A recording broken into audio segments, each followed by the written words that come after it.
नमस्कार मित्रों, रंजना की कहानियों में आज आप सुनेंगे दो बैलों की कथा। इस कहानी के रचनाकार मुंशी प्रेमचंद्र जी हैं। जानवरों में गधा सबसे ज्यादा बुद्धिहीन समझा जाता है। जब हम किसी आदमी को पहले दर्जे का बेवकूफ कहना चाहते हैं तो उसे गधा कहते हैं। गधा सचमुच में बेवकूफ है या उसके सीधेपन, उसकी निरापद सहिष्णुता ने उसे ये पदवी दे दी है, इसका निश्चय नहीं किया जा सकता। गायें सींग मारती हैं। ब्याई हुई गाय तो अनायास ही सिंघनी का रूप धारण कर लेती है। कुत्ता भी बहुत गरीब जानवर है, लेकिन कभी कभी उसे भी क्रोध आ ही जाता है।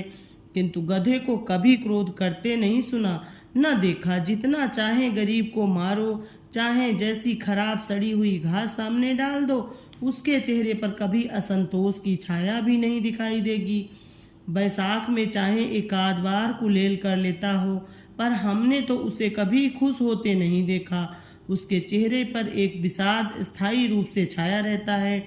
सुख दुख हानि लाभ किसी भी दशा में उसे बदलते नहीं देखा। ऋषियों मुनियों के जितने गुण हैं वे सभी उसमें पराकाष्ठा को पहुंच गए हैं, पर आदमी उसे बेवकूफ कहता है। सद्गुणों का इतना अनादर कहीं नहीं देखा। कदाचित सीधापन संसार के लिए उपयुक्त नहीं है। देखिए ना, भारतवासियों की अफ्रीका में क्या दुर्दशा हो रही है। क्यों अमेरिका में उन्हें घुसने नहीं दिया जाता? बेचारे शराब नहीं पीते, 4 पैसे कुसुमे के लिए बचा कर रखते हैं, जी तोड़कर काम करते हैं, किसी से लड़ाई झगड़े नहीं करते, 4 बातें सुनकर गम खा जाते हैं, फिर भी बदनाम है। कहा जाता है वे जीवन के आदर्श को नीचा करते हैं।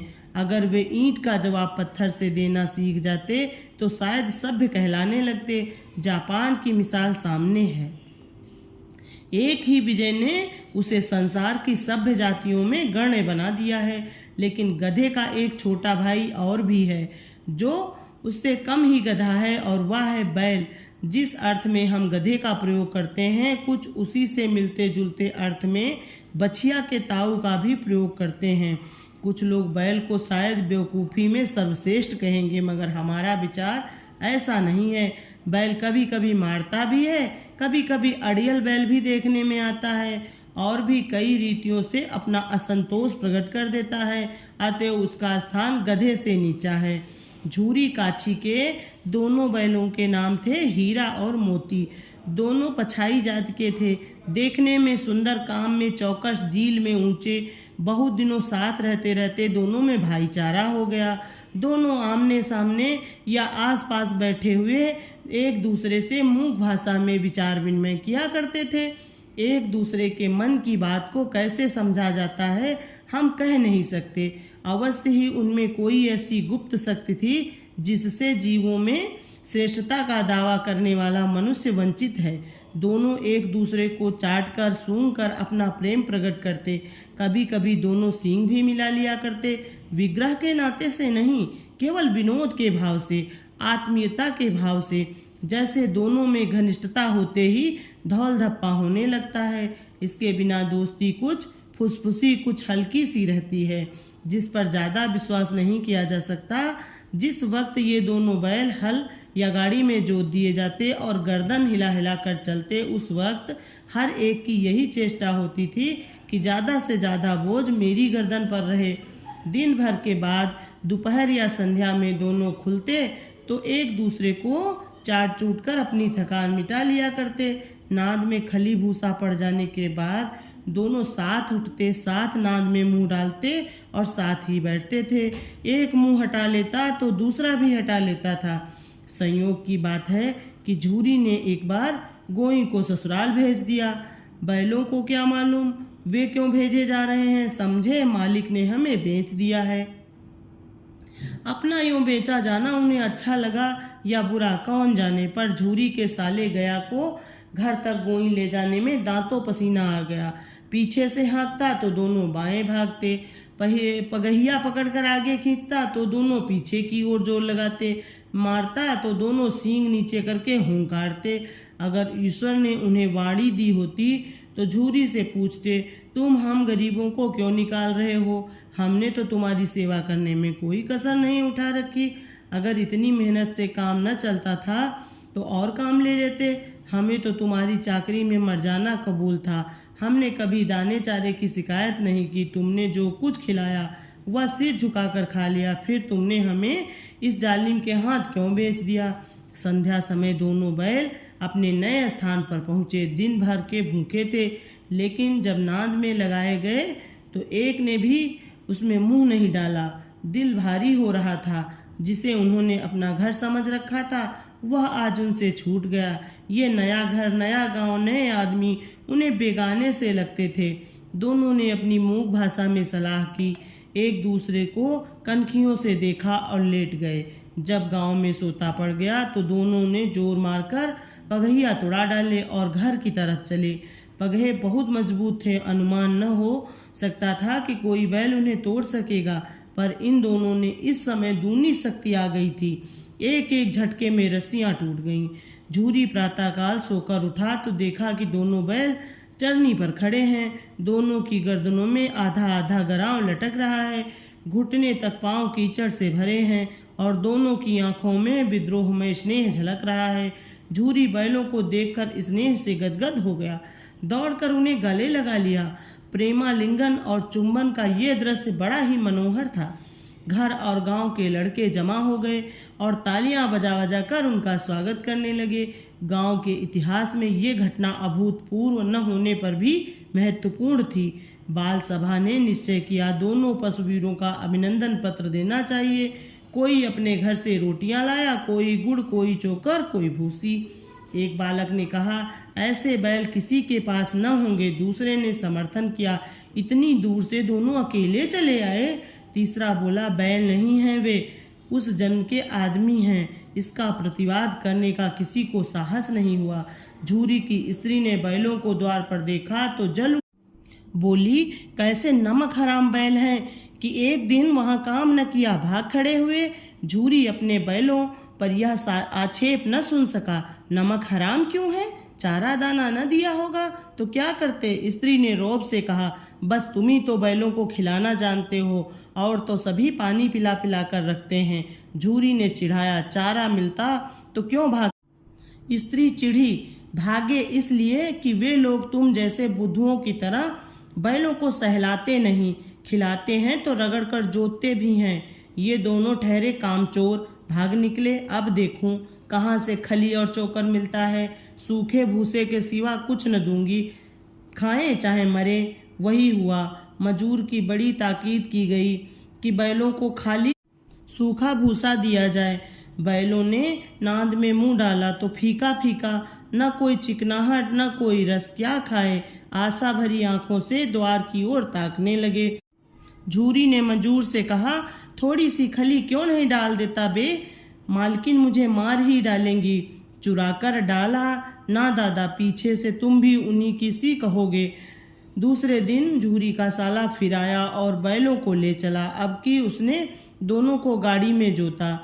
2-4 बार मोती ने गाड़ी को खाई में गिराना चाहा, पर हीरा ने संभाल लिया। वह ज्यादा सहनशील था। संध्या समय घर पहुंचकर उसने दोनों को मोटी रस्सियों से बांधा और कल की शरारत का मजा चखाया। फिर वही सूखा भूसा डाल दिया। अपने दोनों बैलों को खली चूनी सब कुछ दिया। दोनों बैलों का ऐसा अपमान कभी न हुआ था। झूरी इन्हें फूल की छड़ी से भी न छूता था। उसकी टिटकार पर दोनों उड़ने लगते थे। यहाँ मार पड़ी, आहत, सम्मान की व्यथा तो थी ही, उस पर मिला सूखा भूसा। नाद की तरफ आंख तक न उठाई। दूसरे दिन गया ने बैलों को हल में जोता, पर इन दोनों ने जैसे पांव न उठाने की कसम खा ली थी। वह मारते मारते थक गया, पर दोनों ने पांव न उठाया। एक बार जब उस निर्दयी ने हीरा की नाक पर खूब डंडे जमाए तो मोती का गुस्सा काबू से बाहर हो गया। हल लेकर भागा। हल, रस्सी, जुआ, जोत सब टूट टाट कर बराबर हो गया। गले में बड़ी बड़ी रस्सियां न होती तो दोनों पकड़ाई में न आते। हीरा ने मूक भाषा में कहा, भागना व्यर्थ है। मोती ने उत्तर दिया, तुम्हारी तो इसने जान ही ले ली थी, अब की बड़ी मार पड़ेगी। पड़ने दो, बैल का जन्म लिया है तो मार से कहाँ तक बचेंगे। गया 2 आदमियों के साथ दौड़ा आ रहा था। दोनों के हाथ में लाठियां हैं। मोती बोला, कहो तो दिखा दूं, कुछ मजा मैं भी लाठी लेकर आ रहा है। हीरा ने समझाया, नहीं भाई, खड़े हो जाओ, मुझे मारेगा तो मैं भी एक दो को गिरा दूंगा। नहीं, हमारी जात का ये धर्म नहीं है। मोती दिल में ऐंठ कर रह गया। गया आ गया और दोनों को पकड़ कर ले चला। कुशल हुई कि उसने इस वक्त मारपीट न की, नहीं तो मोती भी पलट पड़ता। उसके तेवर देखकर गया और उसके सहायक समझ गए कि इस वक्त टाल जाना ही मसलहत है। आज दोनों के सामने फिर वही सूखा भूसा लाया गया। दोनों चुपचाप खड़े रहे। घर में लोग भोजन करने लगे। उस वक्त छोटी सी लड़की 2 रोटियां लिए निकली और दोनों बैलों के मुंह में देकर चली गई। उस एक रोटी ने इनकी भूख तो क्या शांत होती, पर दोनों के हृदय को मानो भोजन मिल गया। यहाँ भी किसी सज्जन का वास है। लड़की भैरों की थी, उसकी माँ मर चुकी थी। सौतेली माँ उसे मारती रहती थी, इसलिए इन बैलों से उसे एक प्रकार की आत्मीयता हो गई थी। दोनों दिन भर जोते जाते, डंडे खाते, अड़ते, शाम को थान पर बांध दिए जाते और रात को वही बालिका उन्हें 2 रोटियां खिला जाती। इस प्रसाद की ये बरकत थी कि 2-2 गाल भूसा खाकर भी दोनों दुर्बल न होते थे, मगर दोनों की आंखों में रोम रोम में विद्रोह भरा हुआ था। एक दिन मोती ने मूक भाषा में कहा, अब तो नहीं सहा जाता हीरा, क्या करना चाहते हो? एक आध को सींग पर उठाकर फेंक दूंगा, लेकिन जानते हो वह प्यारी लड़की जो हमें रोटियां खिलाती है उसी की लड़की है जो इस घर का मालिक है। ये बेचारी अनाथ हो जाएगी तो मालकिन को न फेंक दूं? वही तो इस लड़की को मारती है, लेकिन औरत जात पर सींग चलाना मना है, ये भूल जाते हो। तुम तो किसी तरह निकलने भी नहीं देते। बताओ, तुड़ाकर भाग चले? हाँ, ये स्वीकार करता हूँ, लेकिन इतनी मोटी रस्सी टूटेगी कैसे? इसका एक उपाय है। पहले रस्सी को थोड़ा सा चबा लो, फिर एक झटके में जाती है। रात को जब बालिका रोटियां खिलाकर चली गई तो दोनों रस्सियां चबाने लगे, पर मोटी रस्सी मुंह में ना आती थी।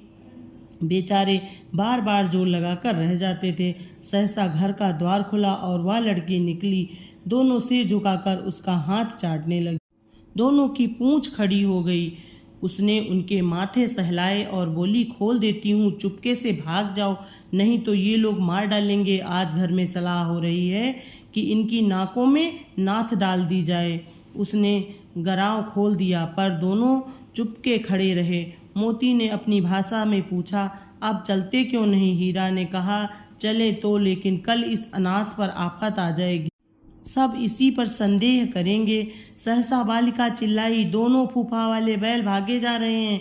ओ दादा दादा, दोनों बैल भागे जा रहे हैं, जल्दी दौड़ो। गया हड़बड़ाकर भीतर से निकला और बैलों को पकड़ने चला।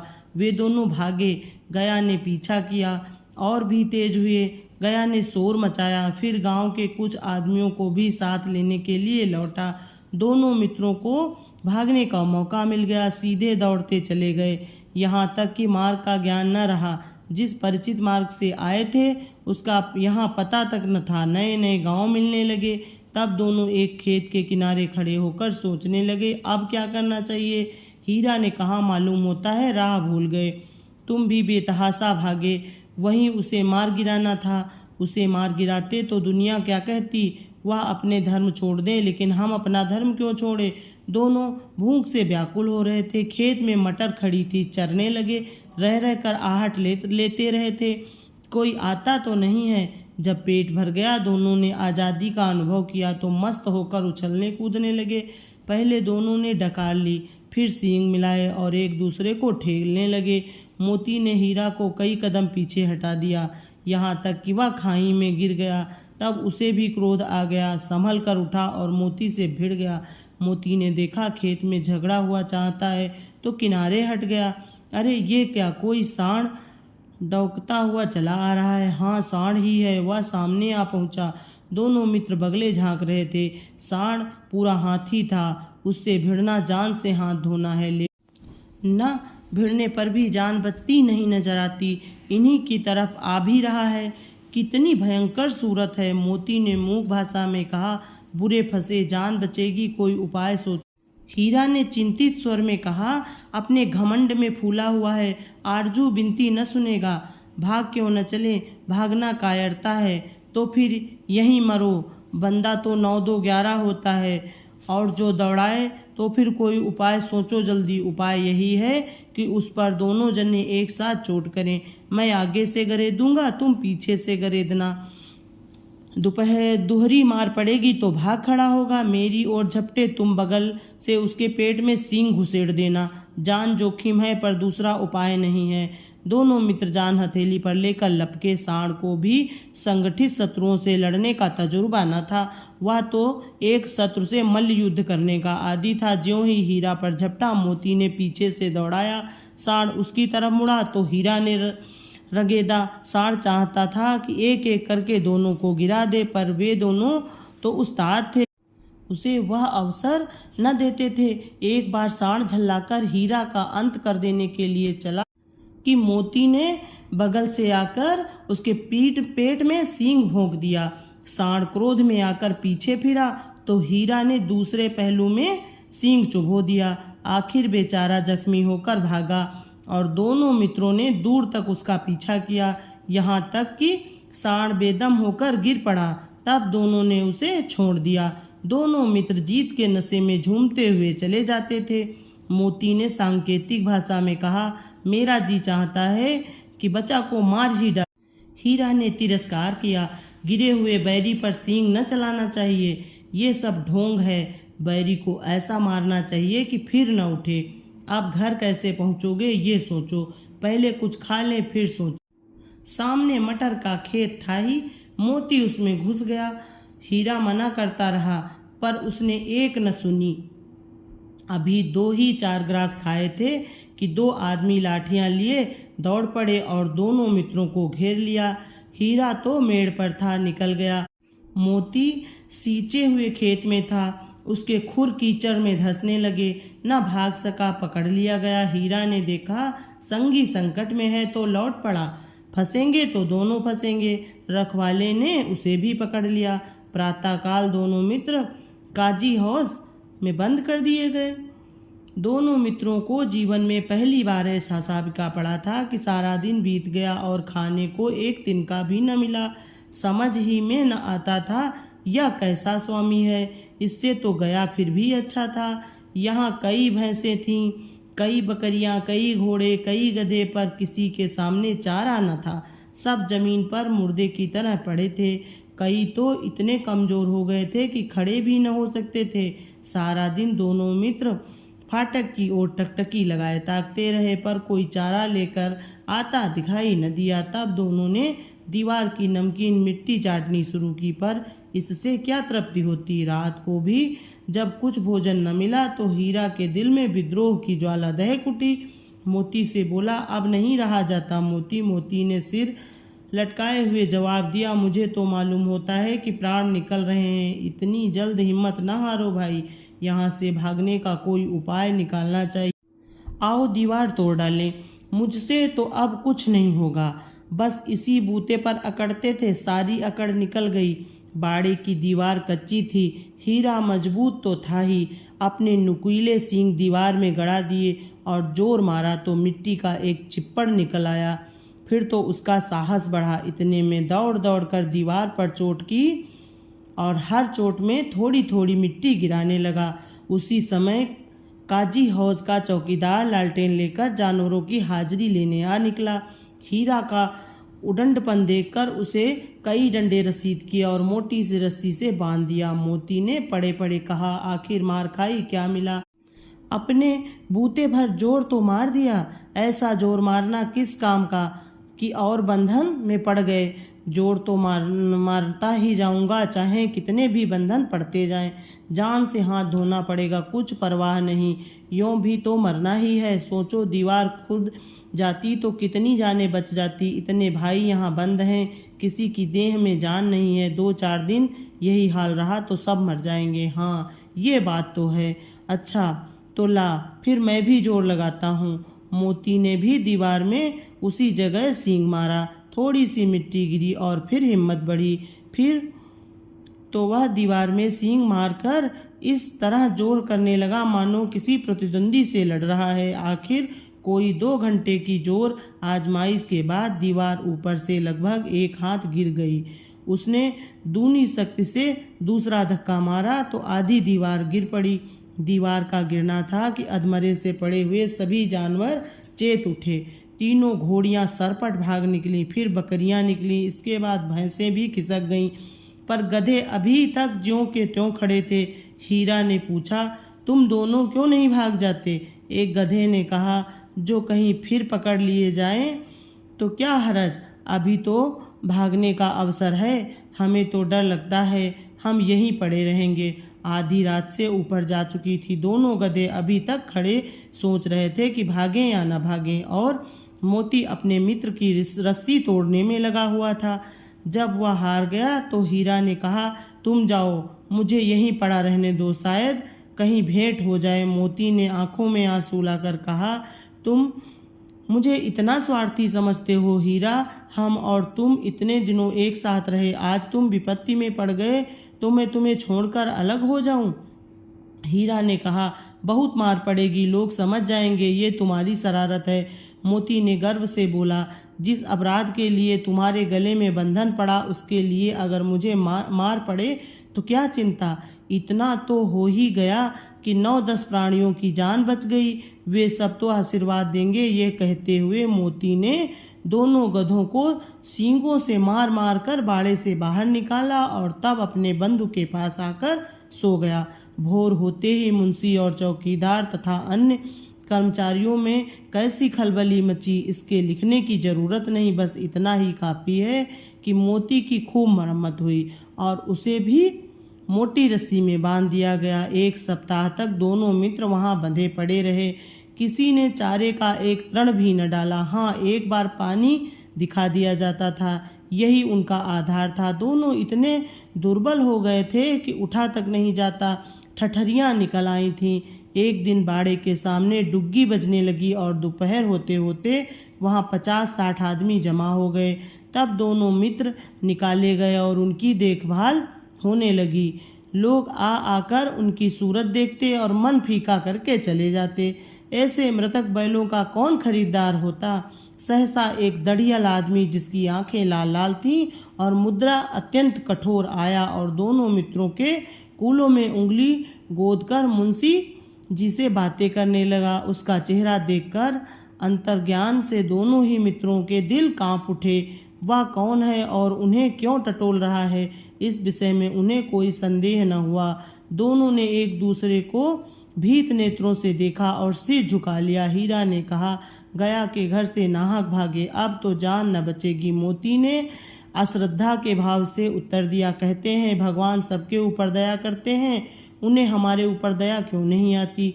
भगवान के लिए हमारा जीना मरना दोनों बराबर है। चलो अच्छा ही है, कुछ दिन उसके पास तो रहेंगे।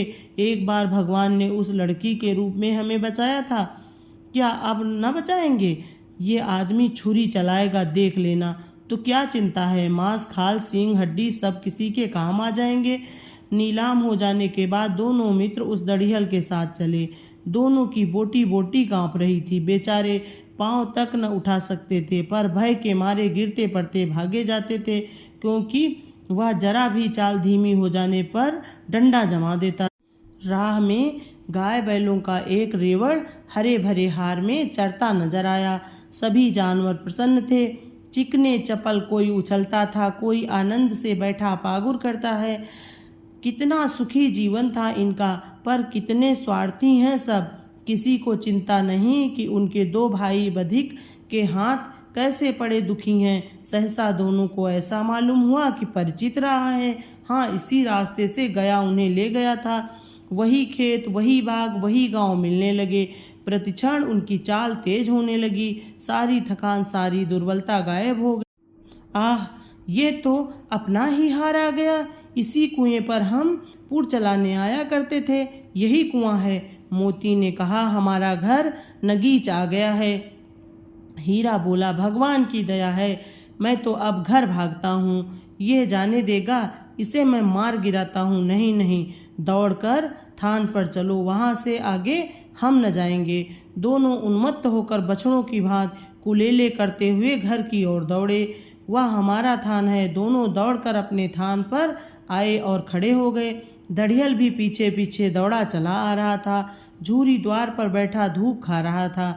बैलों को देखते ही दौड़ा और उन्हें बारी बारी से गले लगाने लगा। मित्रों की आंखों से आनंद के आंसू बहने लगे। एक झूरी का हाथ चाट रहा था। दड़ियल ने आकर बैलों की रस्सियां पकड़ ली। झूरी ने कहा, मेरे बैल हैं, तुम्हारे बैल कैसे हैं? मैं मवेशी खाने से नीलाम कराए लिए आता हूँ। मैं तो समझता हूँ चुराए लिए जाते हो। चुपके से चले जाओ, मेरे बैल हैं, मैं बेचूंगा तभी तो बिकेंगे। किसी को मेरे बैल नीलाम करने का क्या अख्तियार? जाकर थाने में रपट कर दूंगा। मेरे बैल हैं, इसका सबूत यह है कि मेरे द्वार पर खड़े हैं। दड़ियल झल्लाकर बैलों को जबरदस्ती पकड़ ले जाने के लिए बढ़ा। उसी वक्त मोती ने सींग चलाया। दड़ियल पीछे हटा। मोती ने पीछा किया। दड़ियल भागा। मोती पीछे दौड़ा। गांव के बाहर निकल जाने पर वह रुका, पर खड़ा दड़ियल का रास्ता देख रहा था। दड़ियल दूर खड़ा धमकियां दे रहा था, गालियां निकाल रहा था, पत्थर फेंक रहा था और मोती विजयी सूर्य की भांति उसका रास्ता रोके खड़ा था। गांव के लोग ये तमाशा देखते और हंसते थे। जब दड़ियल हार कर चला गया तो मोती अकड़ता हुआ लौटा। हीरा ने कहा, मैं तो डर गया था कि कहीं तुम गुस्से में आकर मार न बैठो। अगर वह मुझे पकड़ तो मैं बीमारे न छोड़ता। अब न आएगा तो दूर से ही खबर लूंगा, देखूं कैसे ले जाता है। जो गोली मरवा दे मर जाऊंगा, पर उसके काम ना आऊंगा। हमारी जान को कोई जान ही नहीं समझता, इसलिए कि हम इतने सीधे हैं। जरा देर में नादों में खली, भूसा, चोकर और दाना भर दिया गया और दोनों मित्र खाने लगे। झूरी खड़ा दोनों को सहला रहा था और 20 लड़के तमाशा देख रहे थे। सारे गांव में उछाह सा मालूम होता था। उसी समय मालकिन ने आकर दोनों के माथे चूम लिए। Thanks for watching. कहानी अच्छी लगे तो लाइक